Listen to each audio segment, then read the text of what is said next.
تاریخ کے اوراق میں کچھ نام محبت وفا کی علامت بن گئے۔ ان میں سے ایک نام ذوالجناح ہے جو امام حسین علیہ السلام کا ساتھی بنا، جس کی پشت پر اسلام کی بقا کی جنگ لڑی گئی، جس کی داستان آج بھی زندہ ہے۔ جب امام حسین علیہ السلام کا ذکر ہوتا ہے تو وہاں بھی ذوالجناح کا ذکر بھی ہوتا ہے۔ ذوالجناح حضور اکرم صلی اللہ علیہ وآلہ وسلم کی سواریوں میں سے ایک تھا جو نسل در نسل امامت کے گھرانے تک پہنچا۔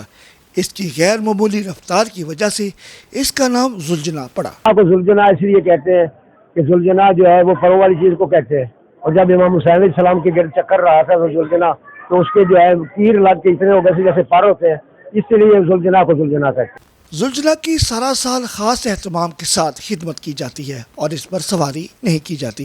یہ جو ذوالجناح مخصوص کیا گیا، سارا سال اس کی بھرپور خدمت کی جاتی ہے، کیونکہ اس پہ سواری نہیں کی جاتی، کوئی اور اس پہ سوار نہیں ہو سکتا، نام اس کو سواری کے لیے استعمال کرتے ہیں۔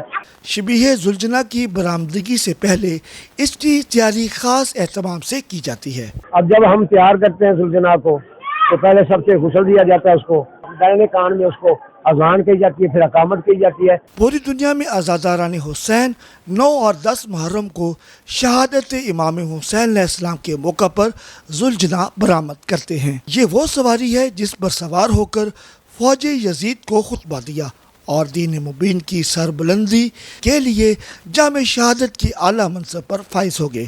کیمرمین وسیع حیدر کے ساتھ سید عامر حسین تقوی، آج نیوز چونیا۔